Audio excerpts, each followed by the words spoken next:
really excited to have you all on this webinar today.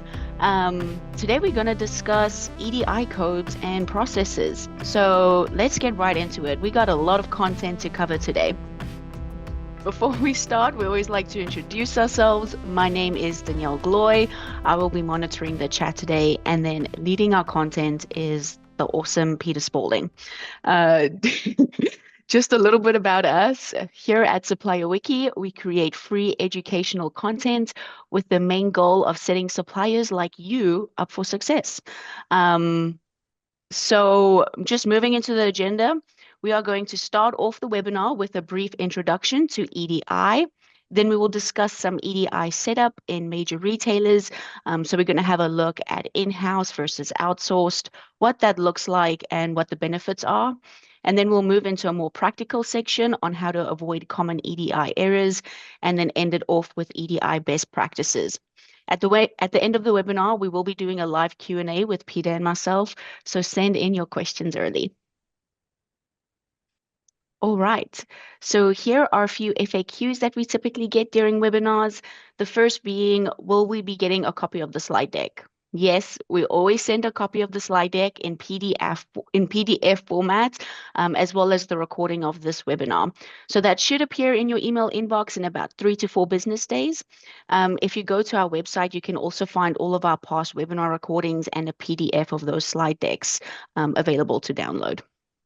And then the second question that we often get is, what is the best way to ask a question? So at the bottom of your screen, you'll see a chat tab, and then you're going to see a Q&A tab. So the chat tab is a great place to engage with the group or share any insights that you may have. And then the best way to submit a question is through that Q&A tab, as I'll be able to monitor them and then tee them up for Peter for the Q&A time at the end. Okay, so second last thing before we get into the content. Here at Supplier Wiki, we create free educational content with the main goal of setting suppliers like you up for success. So we do this in a couple of different ways. For example, through webinars like this one that you're on today. We have free ebooks that you can download and articles that you can read. All of this is available on our website.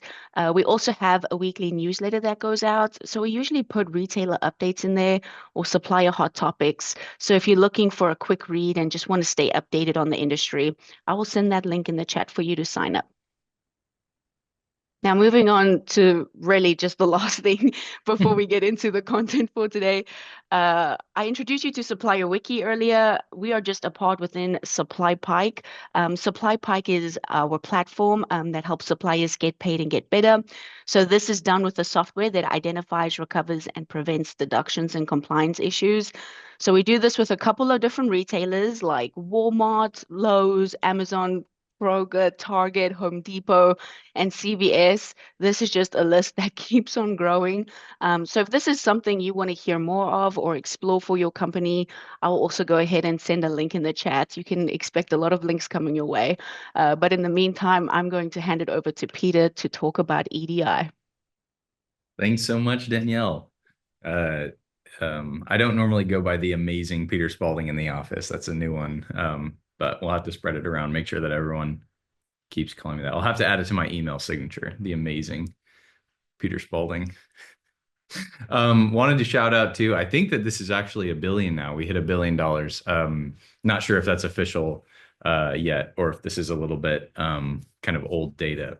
But yeah, I think we hit $1 billion. A lot of that is our Walmart product, which is our first kind of flagship product. But yeah, as Danielle mentioned, we're growing the number of retailers that we are in all of the time. We have a new team that is looking into making a kind of more holistic deduction solution across tons of retailers. So that's a pretty exciting development that we're looking into as well. But these are some of our partners. If you're on the call, then the odds are somewhat high that you might be one of these. So welcome. And if you're not, then hopefully you will be someday. And we're so glad you're here. So we're going to start with a very high level EDI kind of introduction, just in case, you're not in the EDI weeds every day, or if you're new to the industry, you're new to being a supplier, you've never really read that much about EDI, you haven't looked into it too much, we'll cover the basics and then we'll get into some of the more industry specific stuff.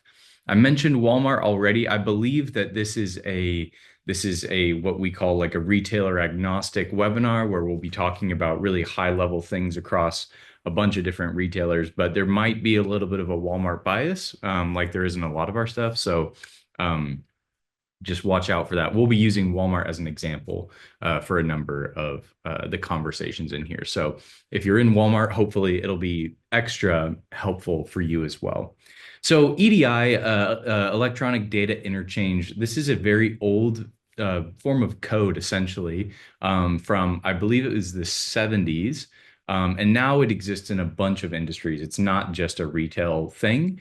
But it is essential in retail and in supply chain. It really is the way that we track data, the way that we track real physical shipments across the supply chain. So, but yeah, it stands for Electronic Data Interchange, and it's a cross-company exchange of business transactions. It is a standard kind of document format for things like purchase orders, invoices. We'll get into all of that. But basically, it's a way of making sure that that all of these companies are speaking the same language to each other as they go about the process of doing business. So it's a very kind of fundamental thing. It's like the fish swimming in water who don't know what water is. EDI is kind of the water of the supply chain industry. It's the way that you do a lot of things, which is why I mentioned, you could have been in the industry for a while and you've just never read anything about EDI if you're not really in the weeds of it. You may be doing stuff with EDI and not even aware that it's EDI if you have a really good provider who is updating your EDI constantly for you or on your behalf. But either way, it's really good to educate yourself and to learn a little bit more about some of the mechanics of this process, because they are connected to the big things that we at SupplyPike talk about and do, the revenue loss and accounting as well. So it is connected to the money, just like everything else. So yeah, it's important to learn about that as well. But it's helpful to think of EDI as really just the facilitator of the exchange of electronic documents. So anytime you're passing data from one party to the next, most of the time it's going to take the form of these standardized document code types. So we'll get into what some of those are. I already mentioned some of these, but purchase orders, ASNs, and invoices, these, I would say 9 times out of 10, but it's probably more like 98 times out of 100 now. They're going to be in EDI format. In some ways, well, we'll get into that later. I'm getting ahead of myself. I always get ahead of myself. Stick to the slides, Peter. Okay. So I mentioned, 98 out of 100 times we're going to be using EDI to do things like send invoices to a retailer, stuff like that. That's a newer development where really, if you want to be doing business in a major retailer, you have to have an EDI provider. That's basically it's basically standard. It's basically required for a lot of these retailers. There are some smaller suppliers. So we work with one of the cool things about SupplyPike is that we get to work with a ton of different kinds of suppliers across a bunch of different categories. So we work with the smallest and we work with the biggest suppliers, which is helpful for me because that helps me get a really kind of broad range of the spectrum of suppliers. So we can work on creating content that is empathetic to a wide variety of people. So some smaller suppliers don't use EDI; they still don't, and that's kind of if you're below a certain threshold, then the major retailers will sometimes let you get away with it. But more and more, what we're seeing, especially as things become automated, as technology is taking over the industry, we will see EDI probably become a requirement for major retailers like Walmart and Amazon in years to come, if they aren't already. So some people might be sneaking by without it, doing a somewhat more manual process. But most people are doing EDI for all of these really essential business functions.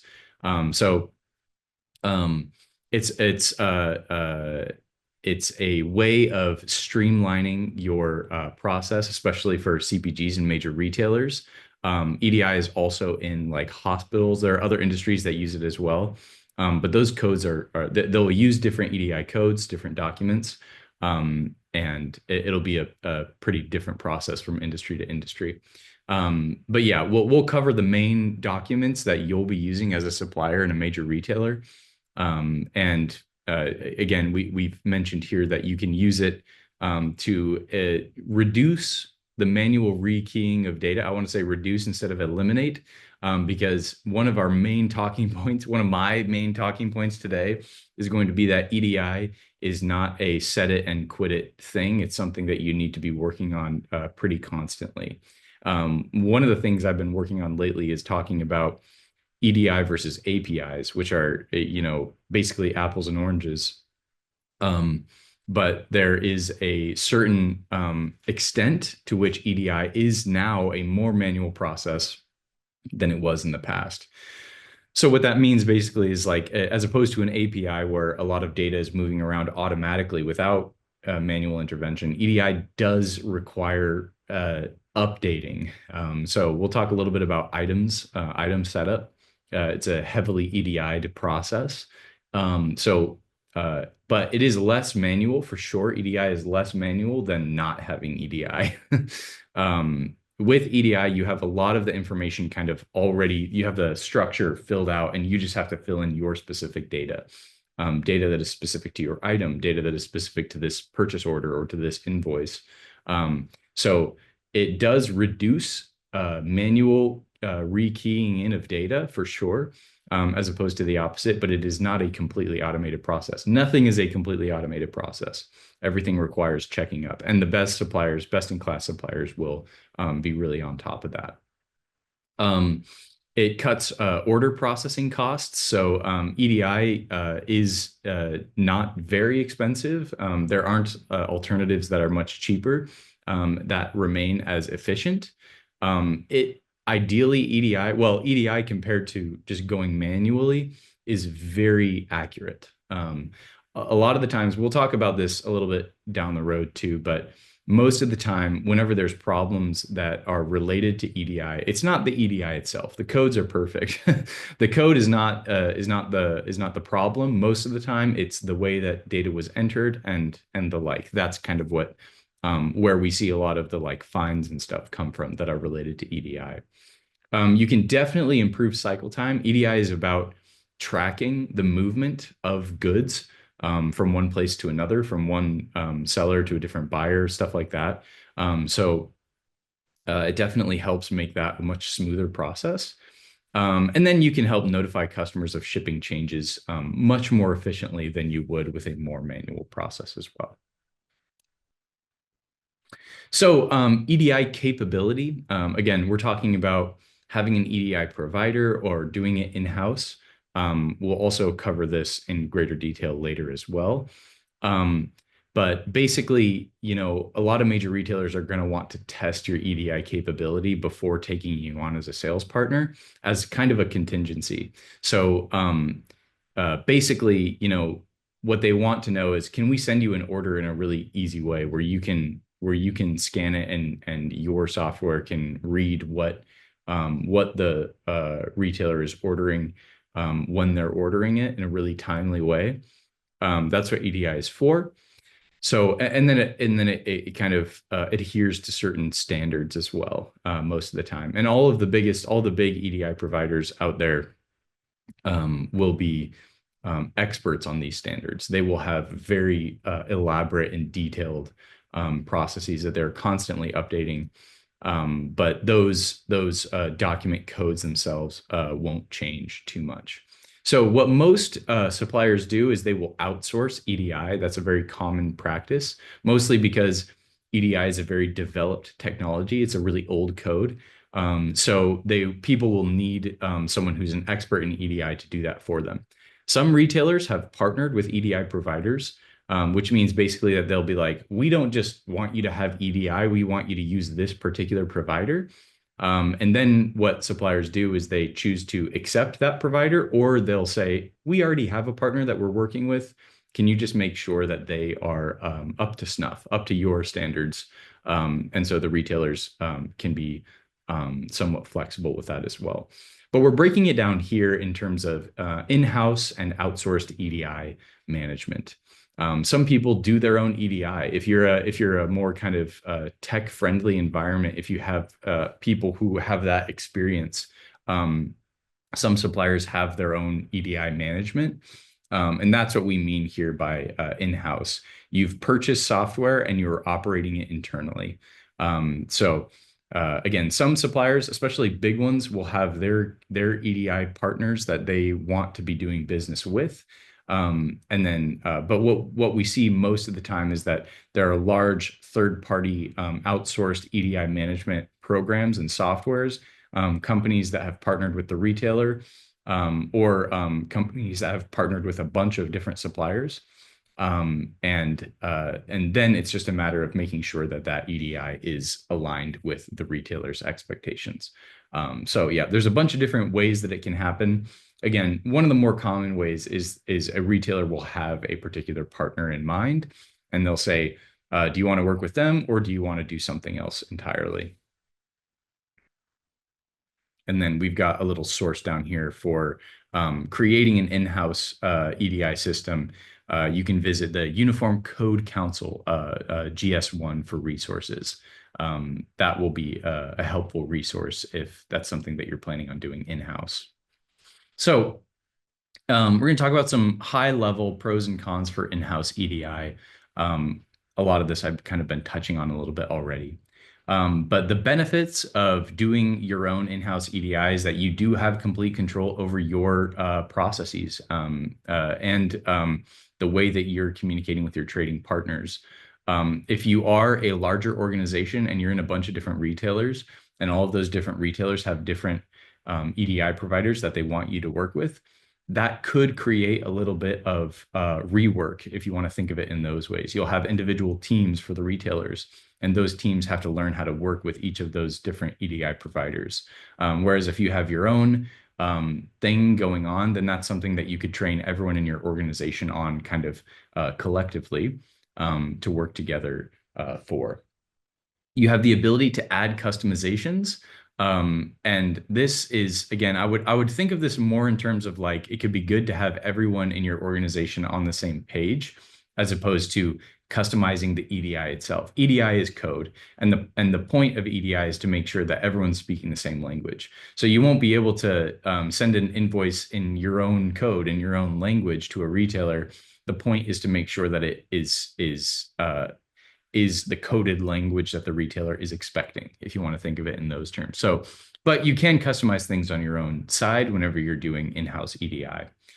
You can also respond quickly to trading partner requests if you're doing your own in-house EDI as well. Now, there's a caveat with that, which I've already mentioned, which is that just as long as the expectation from whoever is making those requests is aligned with your in-house EDI. So some of the cons is that EDI is pretty difficult. It's kind of complicated. It's a difficult thing to learn how to do if what you're really just trying to do is to be a consumer packaged goods provider. You might not want to spend time dealing with that. So it is complicated, and you will need a team of people to support an in-house solution more often than not. Again, sometimes that team can be spread across a bunch of different teams where you've got an EDI person for each of the major retailers that you're working with. Excuse me. But for the most part, yeah, that's money that you're going to be spending for that in-house EDI solution. Again, if you outsource it, you're going to be spending money there too. But so whichever one's cheaper, I guess. Staff needs to stay up to date on EDI requirements and changes. Now, again, the EDI code itself won't change that much, but a lot of things are changing. So the document types themselves won't change. The document code numbers won't change too. Those have been the same since the 80s, since the 70s when it started. But there will be tiny updates, little things that will have a ripple effect where you will need to kind of make sure everyone's up to date on those things as well. And then your EDI solution needs to be constantly monitored and maintained, right? Whereas if you're outsourcing it, you just need to make sure that you're communicating with them. Changes like item setup or item maintenance changes, those just have to be communicated with an outsourced partner. But if you're doing it in-house, then you've got to make those updates on your end as well as you're going. So again, pretty high level, pretty straightforward pros and cons stuff. But yeah, let's get into the outsourced EDI here as well. So one of the benefits is with outsourcing anything is that you don't have to be as worried. You don't have to be monitoring things as much. So there's something that you can have someone else do instead of yourself so that you can focus on your business. That's a big plus. You don't want to have a bunch of time spent on technology if you don't have to. Another one is that your EDI provider can handle your trading partner's special requests. So basically, you're having a third party there who's filling you in on whenever there are order changes, stuff like that.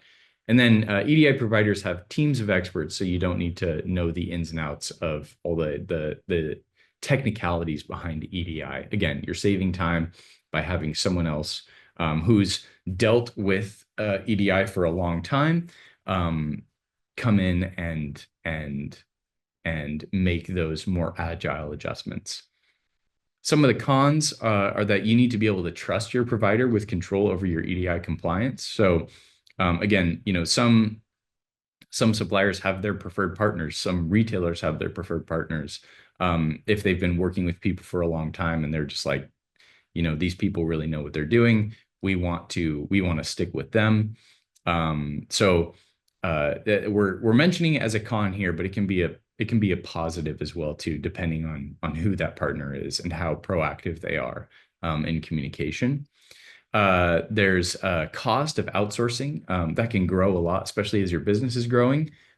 So you are always going to want to pay attention to that and always have a finger on the pulse of the market to figure out, can we save money by doing this in-house? Again, is it cheaper to do it in-house or to outsource it? I would say, generally speaking, right now in the market, it's cheaper to outsource. Again, you're handing it over to the experts, people who really know what they're doing. And so some of those people have made their pricing very competitive, and then you don't have to pay salaries basically, or you're doing it in a different way. So, but again, as a con for outsourcing EDI, we do want to mention that as your business is growing, those EDI processes are going to become more complicated, and you may see price increases too.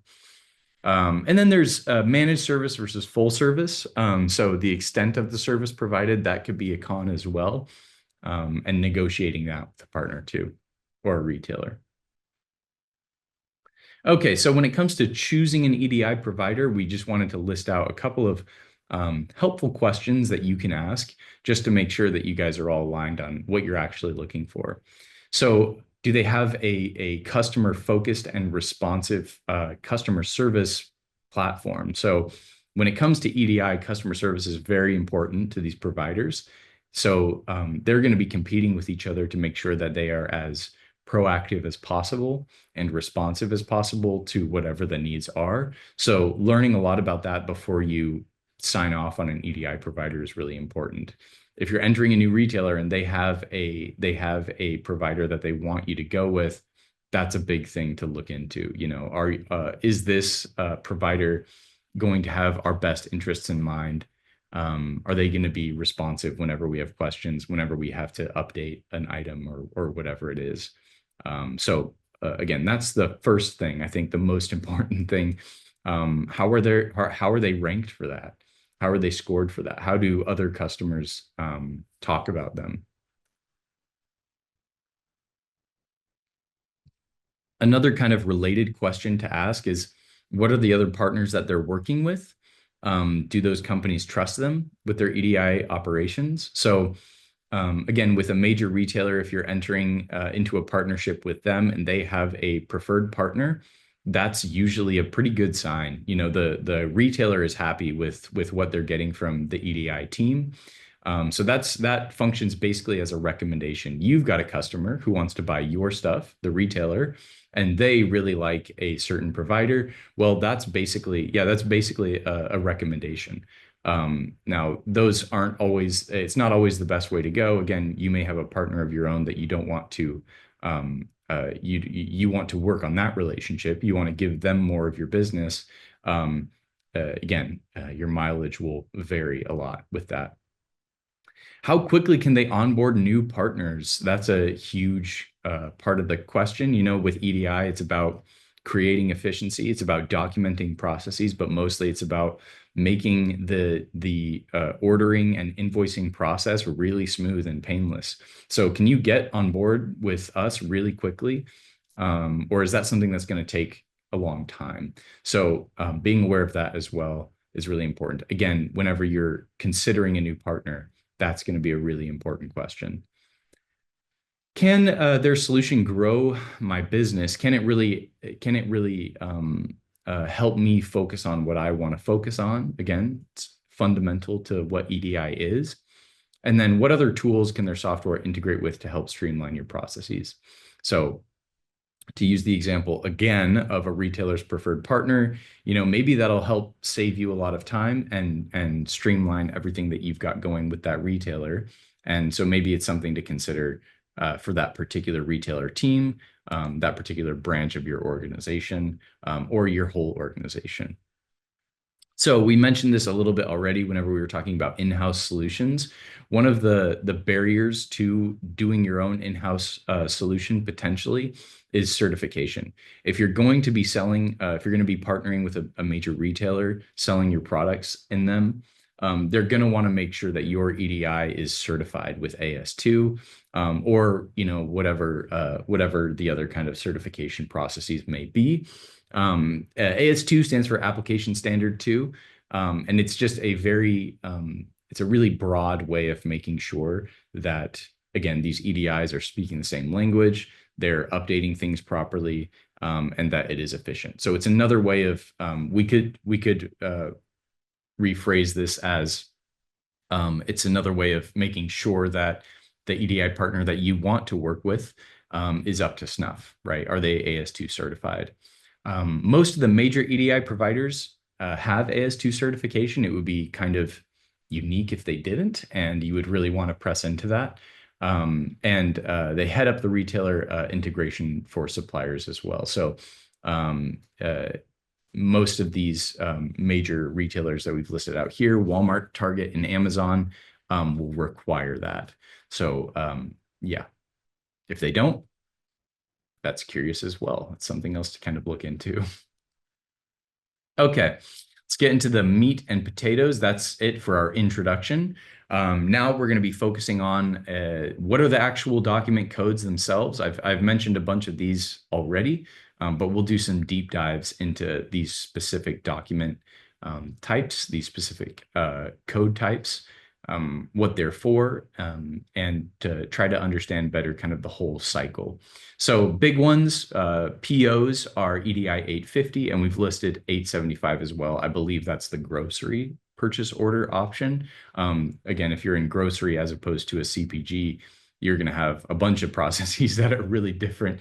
And with grocery as well, efficiency and timing is everything, right? You have to make sure that it's in the store at the right time and that it's getting out of the store at the right time as well.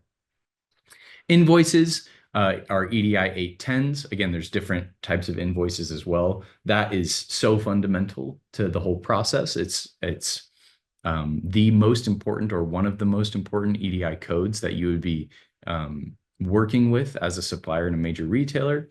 There's application advice, which is basically editing I believe that is an ASN, which is a separate one over there, the EDI 856. So we'll talk a lot about application advice, and we'll look at an example in Walmart, or a few examples of how ASNs can go wrong, basically.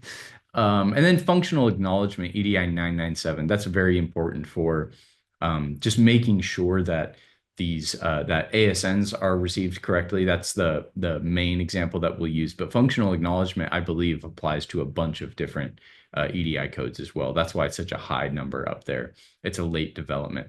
It's important to know, has this ASN been received by the retailer? That's your proof document there, EDI 997. So I remember for a while at Walmart, there was a SQEP defect, essentially a fine that you could get that was titled ASN not downloaded, which was a very confusing way for Walmart to say there's something wrong with the structure or the content of this particular ASN. And for that, you would use functional acknowledgement as a proof document that actually it was received and it was readable, at least on some level. Now, Walmart has developed a much more elaborate ASN receiving process that has a bunch of different application advice, EDI 824 subcodes, basically, that will tell you what exactly does Walmart not like about this ASN. We'll cover that in great detail later on. But the functional acknowledgement is really important for stuff like that. We need to prove that this was actually received. We need to know that this was actually received. Well, that's what your EDI 997 is for. Advanced ship notices. We haven't bolded on this slide, but I believe we're going to do a whole slide on those. Those are essential to the supplier situation. You need to not just be able to receive orders and send invoices. You have to also send notifications about the shipments as they're coming. It's a very helpful part of the process of making sure that the retailer is expectant of the shipment. So that's super important. You have debit and credit memos, remittance advice, pricing information, inventory inquiry. These are all done through EDI as well. So really, whatever it is that you're communicating with a retailer, unless it's email that you're sending to a buyer or something like that, most of the time it's helpful if it's coded. It's helpful if it is adhering to the EDI standards. Then everything is documented. Your disputing can go a lot smoother too. There's a lot more that's kind of again, beneficial with having a more EDI'd process. I'm using EDI as a verb now, EDI'd. A certified English major moment. But I like it as a term to think, how EDI'd is our system? How EDI'd is our business with this retailer?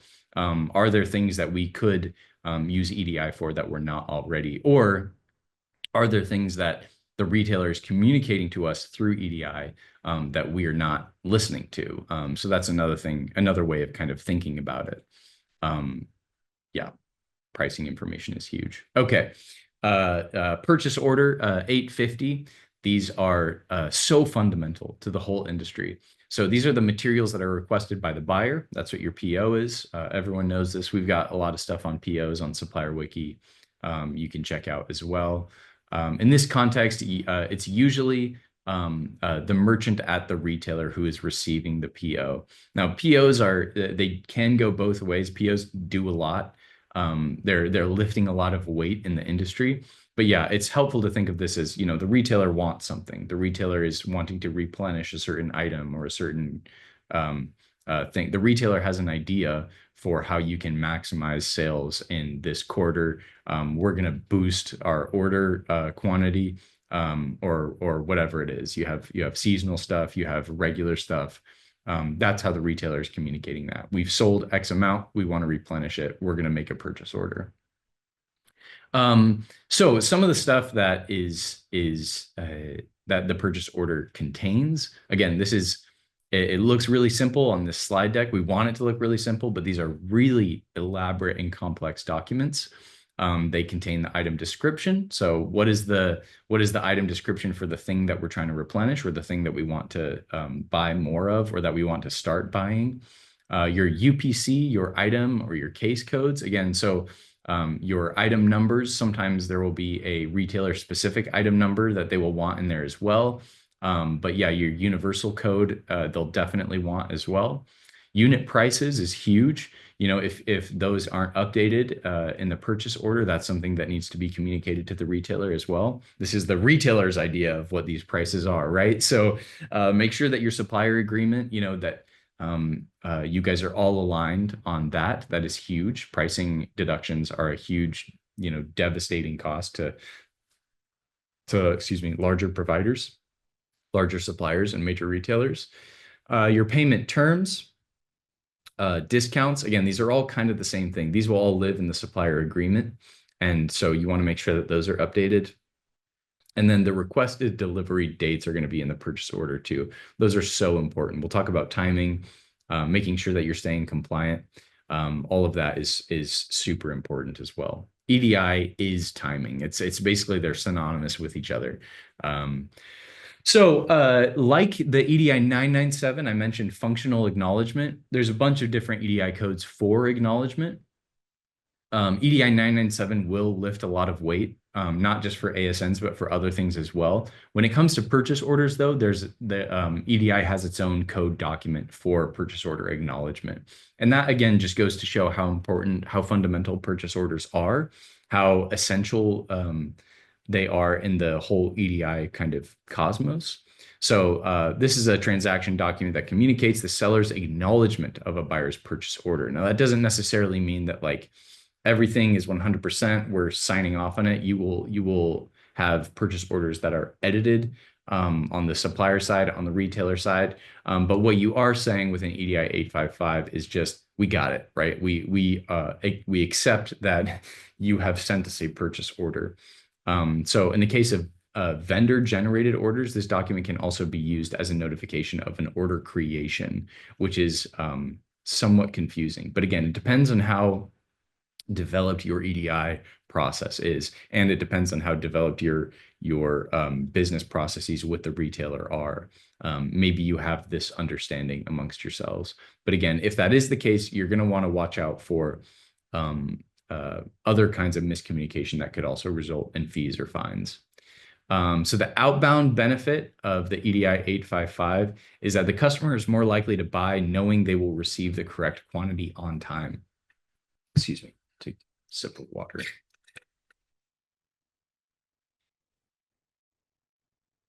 So again, the centrality of EDI for understanding timing is super important.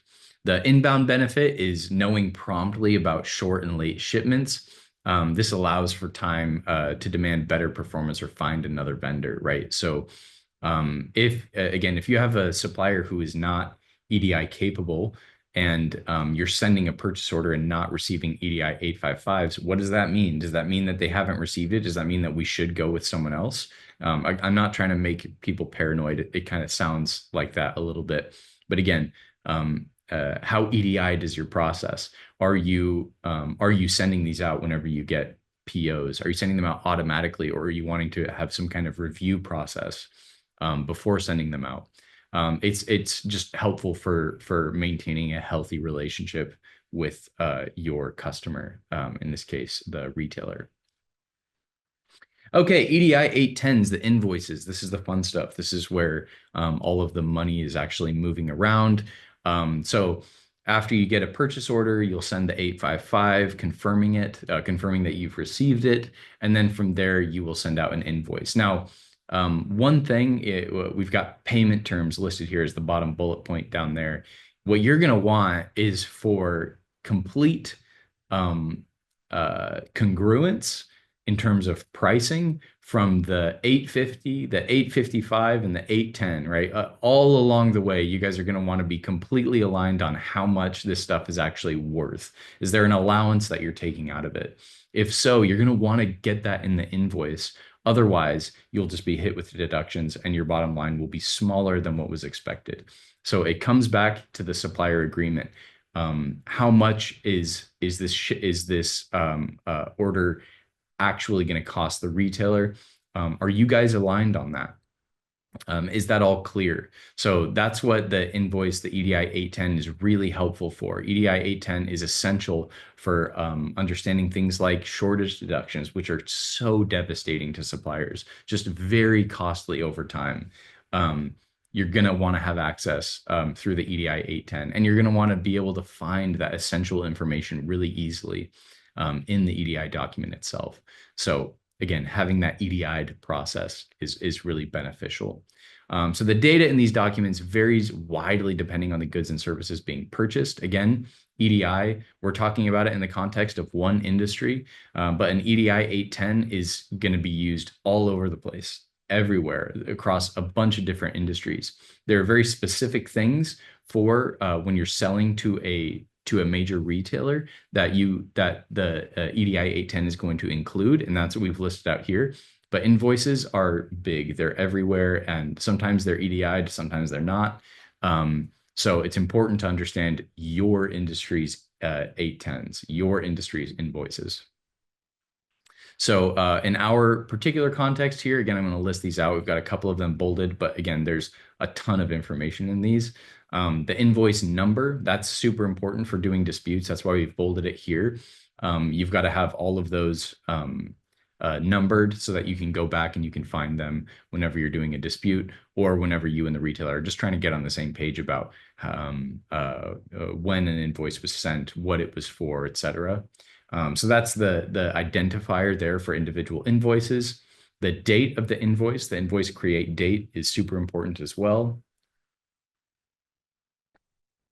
The services and items rendered is, again, fundamental, depending on what you're selling. Yeah, you're going to need to know what you're selling. That's going to need to be enumerated there on the invoice in the 810. The date that the item's shipped out on. So again, this is assuming that your 810 is working within the kind of proper timeline for the retailer. Now, retailers will react differently to this. We've put this here because we believe that it's an essential part of the 810 sort of process that you would ship them out and that you would include that date in the invoice, just so that the retailer knows you're not jumping ahead there with that to say, oh, you've ordered this. All right, we'll hit you with the invoice for it right away. No, they want you to be very regimented with your timing for all of that. So including that there is really helpful. And then the payment terms, again, with the supplier agreement. Do you guys know how much this stuff is worth by item or by order, etc.? Okay, so the ASN, I'm glad that we have this. I was a little worried there when it wasn't bolded on the last slide that we didn't have a slide on ASNs, but ASNs are so big in this industry.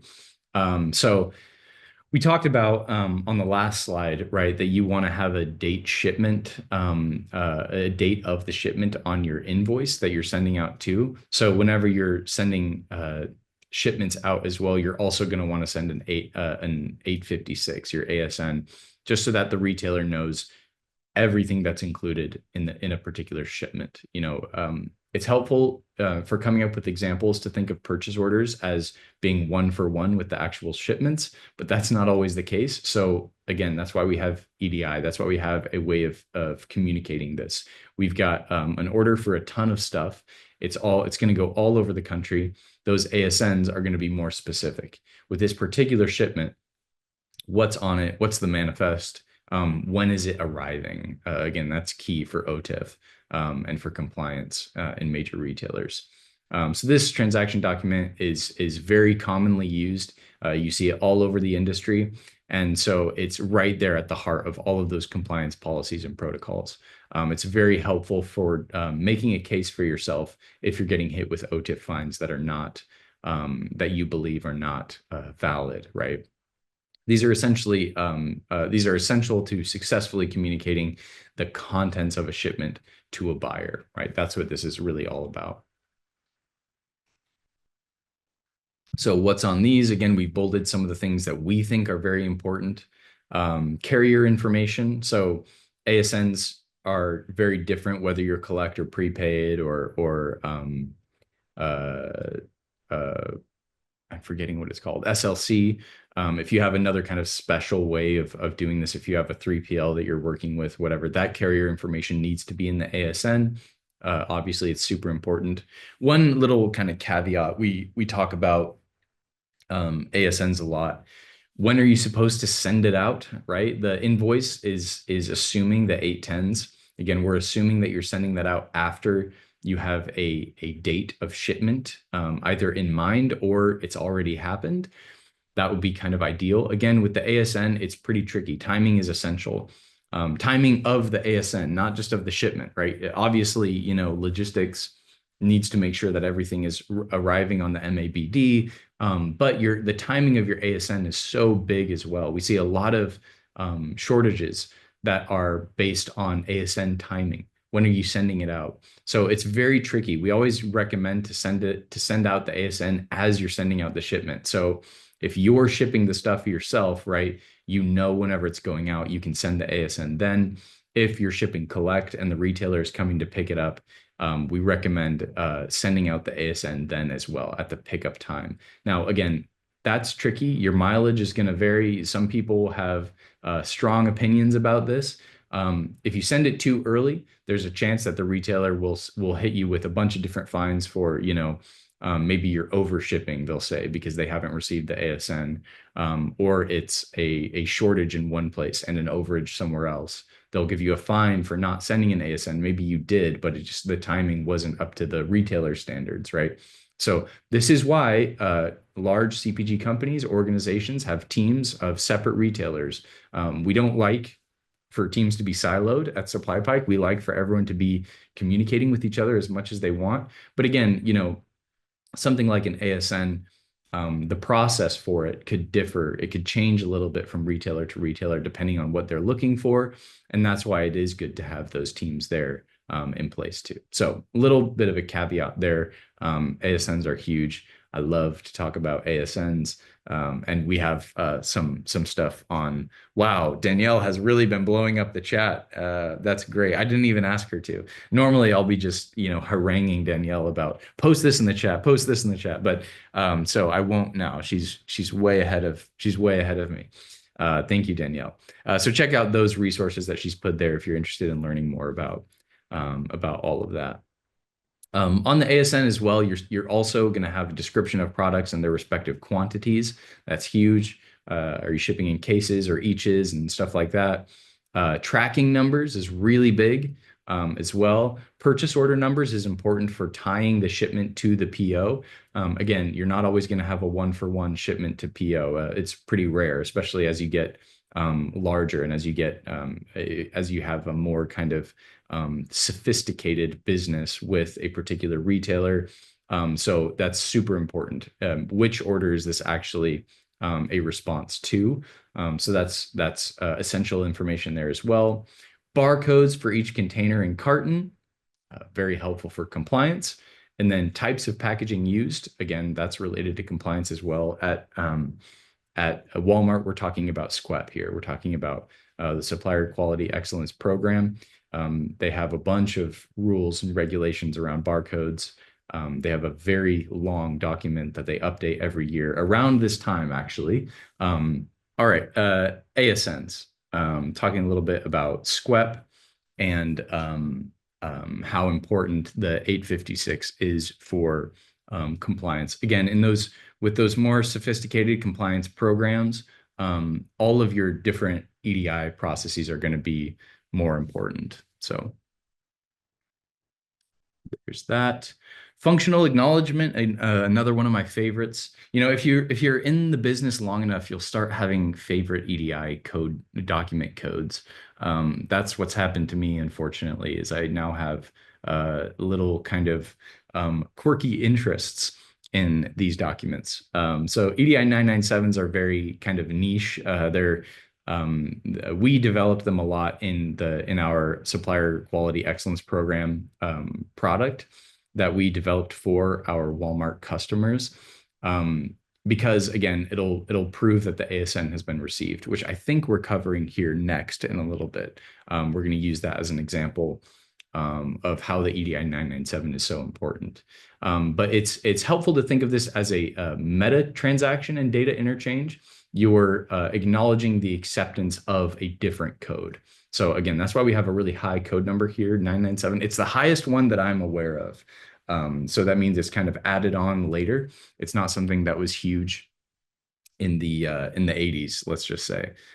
So it's important for making sure that everything is tied up really nicely with your ASNs. So here we go. Here's our example of ASN validation at Walmart. A great little graphic here that lives in Retail Link, which is the supplier hub for Walmart. This flowchart is showing you the difference essentially between EDI 997s, your functional acknowledgement, and then your 824s, which I can't remember the actual name for it. It's like validation or something like that. So what is the difference between 997 and 824 at Walmart? Basically, it's about the format of the ASN and the content of the ASN. That's a helpful way of really breaking it down. So what will happen is the ASN is sent for all POs. That's the language that they're using there.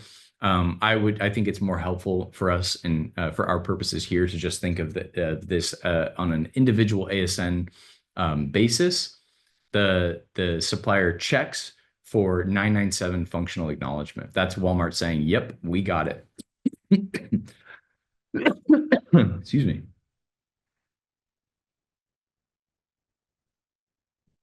So you can see, ideally, you get that 997 acknowledgement, and then it will pass it on to the next phase. If it is rejected, if you're not getting that, then there's issues with the formatting of the ASN. This is what the ASN not downloaded was trying to communicate back in the day.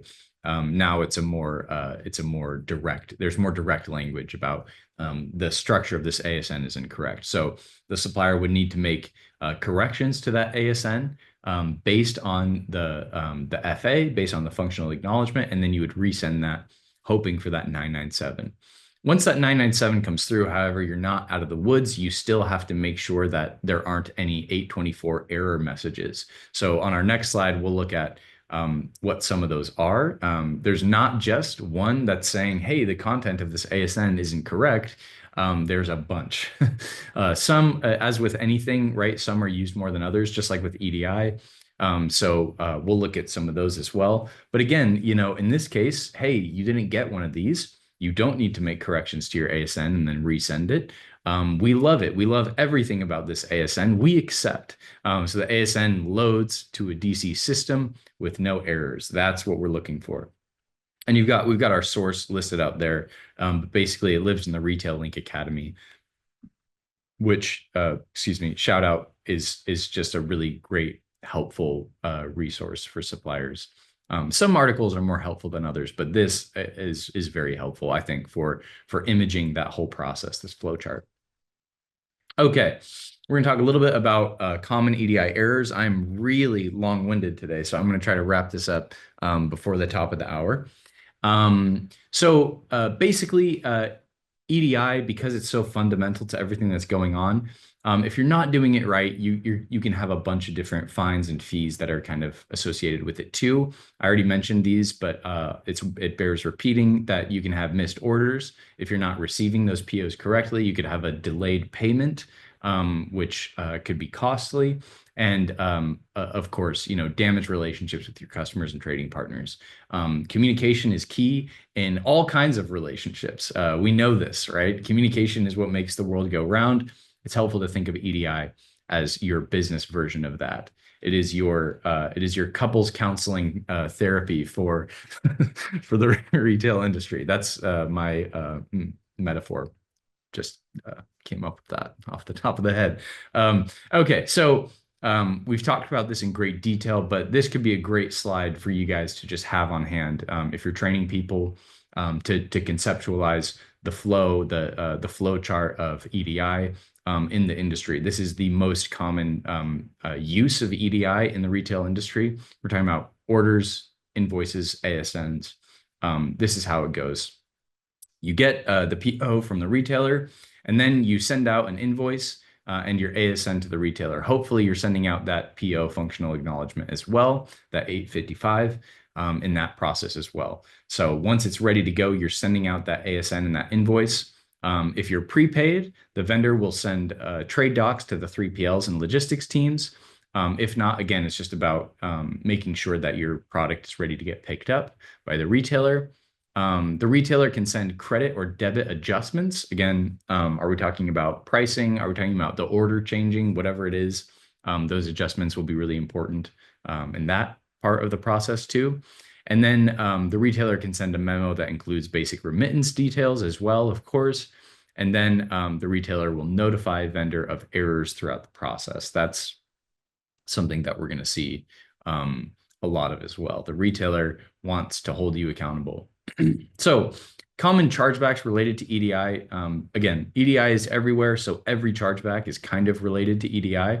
But the things that we see, if you have a set it and quit it mentality when it comes to EDI, you can see a bunch of these chargebacks sort of cropping up. A lot of these are related to just not having EDI that is updated, a good relationship with your EDI partner, or something of the sort.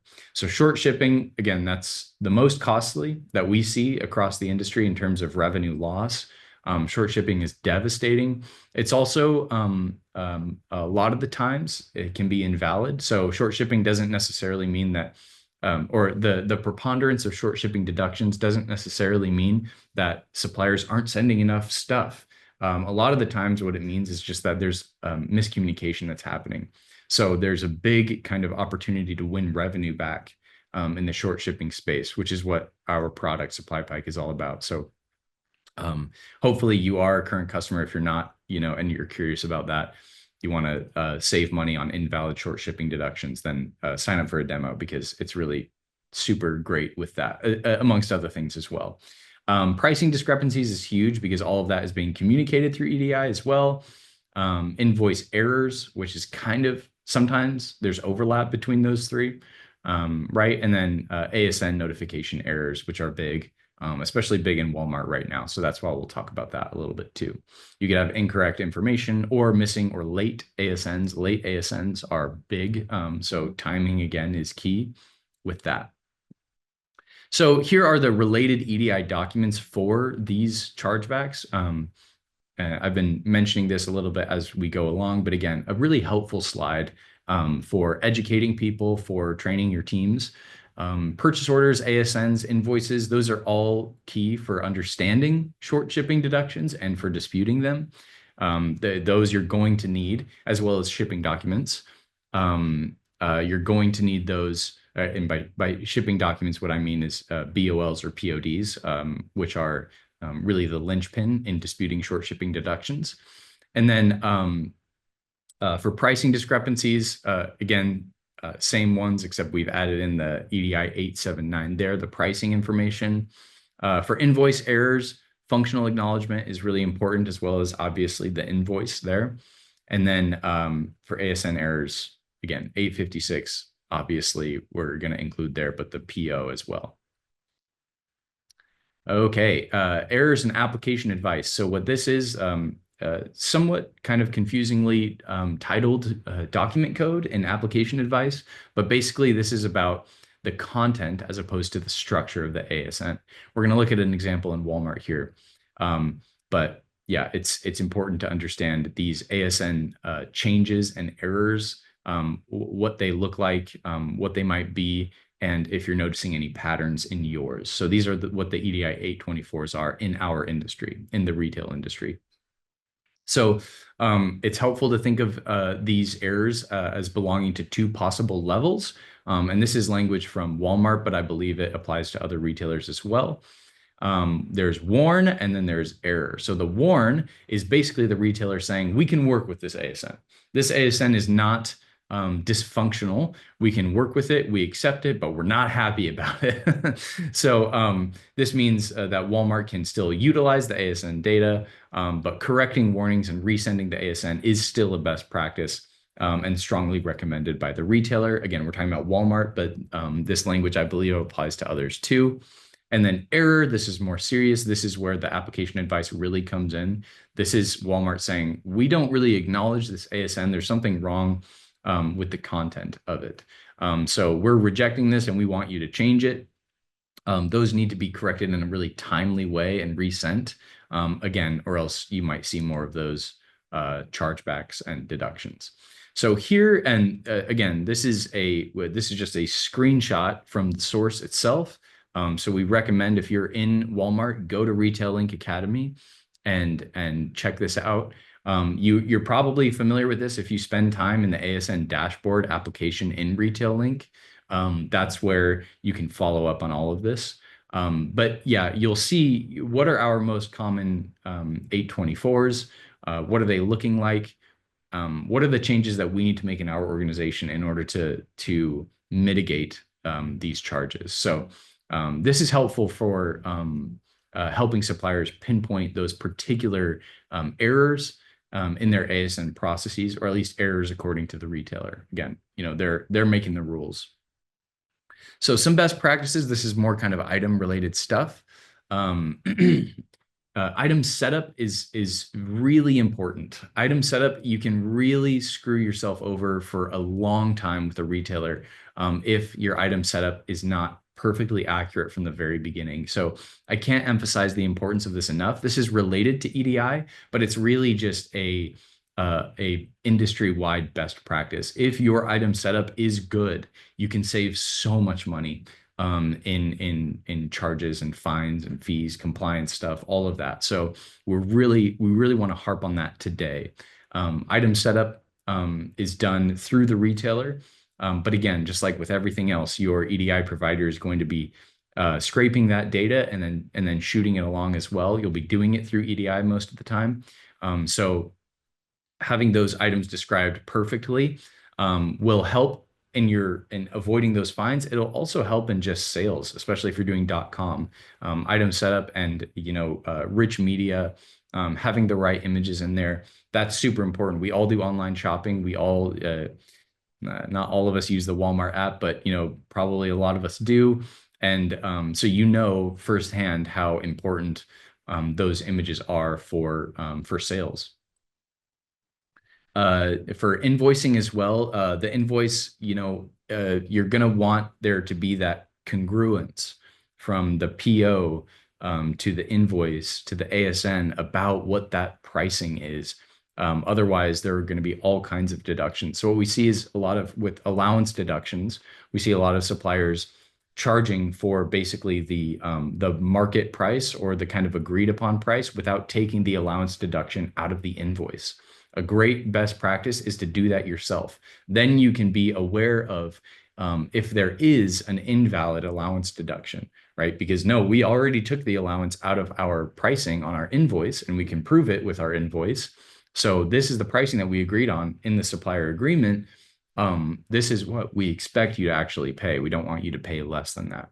So some suppliers will just let the retailers take those allowance deductions out of their payments instead of applying them on the invoice. And that just gives you a little bit less visibility into that whole revenue process. So that's something we highly recommend. It's something we're big fans of at SupplyPike, is that part of the process. Also want to call out if the invoicing does not match the retailer expectations for cases and eaches, there are likely to be fines too, and a lot of money can be lost there too. Okay, so ship type expectation. This is also something that it's really good to have congruence on. So if the retailer is expecting something other than prepaid or collect, that stuff isn't going to get to the retailer, right? So that is related to EDI as well. You have to update your EDI provider on changes for shipping types as well. So it may be difficult to get your PODs and your BOLs that are relevant to a particular dispute case. If there isn't congruence between the supplier, the EDI provider, and the retailer on what kinds of shipments are actually happening. It sounds crazy, but it happens. This happens in the real world. I was just talking to a coworker in customer success about this recently. So it happens. It's out there. Best practices for talking with your EDI provider. This is something, again, we don't want to tell you how to do your business. And it sounds kind of like common sense. It sounds like we're stating the obvious, but just like your relationship with your retailer, you're going to want to have a lot of good communication happening with your EDI provider all of the time.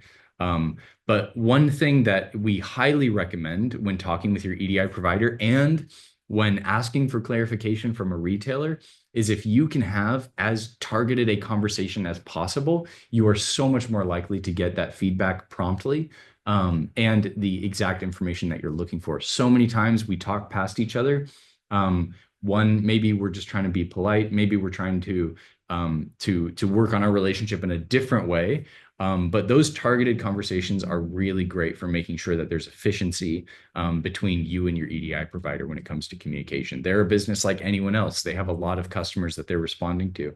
So the more detail you can provide, explaining exactly the amount of time and dollars that are being lost on these transaction issues, that's so helpful to the EDI provider, because then they can escalate. Then they can know, what how serious is this situation. So that's, again, more advice that we have from people who've been working in EDI for a long time, for that as well. And then some more general best practices. Take note of all the required transactions to avoid missing data errors, of course.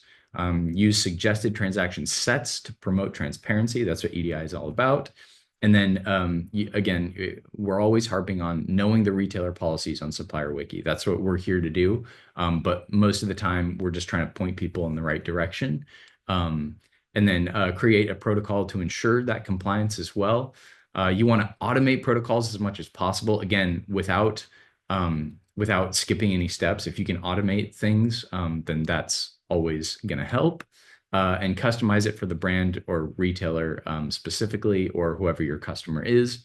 And then if a chargeback happens, instead of just correcting the error with new information, try to find the root cause. And again, hold the retailer accountable for those, to make sure that the charges are valid as well. Okay, sorry, I've gone a little bit over. I am so talky today.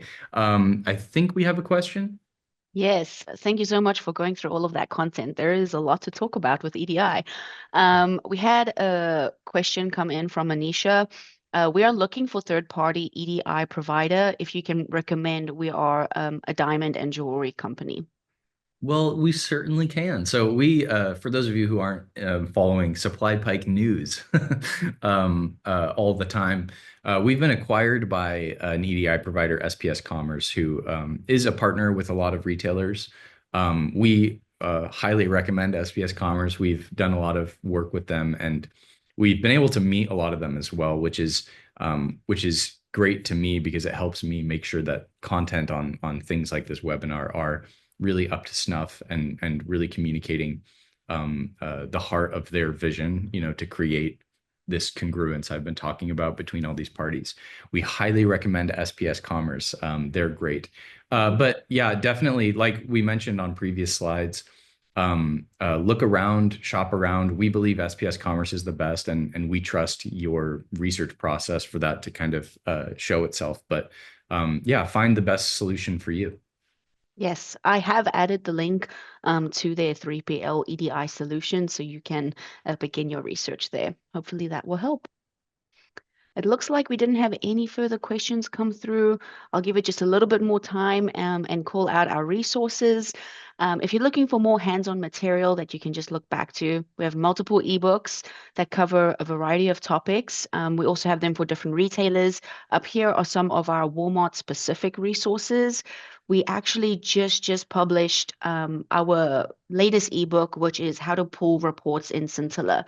So if you're Walmart focused, I'm going to drop that link in the chat. It may be helpful for you. Okay, it looks like we didn't have any further questions. Oh, I see one from Isabel. Where can we sign up for that demo for fines? Yeah, so if you could send a link to the demo page, Danielle, we have a team of people who are excited to talk with you about your deductions solution, and to see if Supply Pike is a good fit for you. That's what we do at Supply Pike, is we're the deductions people. So I think you could send that too as well. I see another question coming through. Can we get a copy of these slides we had in the webinar? Yes, absolutely, Monisha. We will be sending out a copy of the slide deck as well as this recording. So if you wanted to just send the recording to a teammate or the slide deck to a teammate as well, we'll be doing that in the next 3 to 4 business days. So stay tuned for that. So if you weren't taking super careful notes, that's okay. You can do that later, or just kind of keep the slide deck on hand too. Yeah. Thank you, Peter. Thank you, everybody. If you think of a question later, please feel free to reach out to us. Our emails are up there on the slide. But that is all that we have for you today. Hope you all have a wonderful day.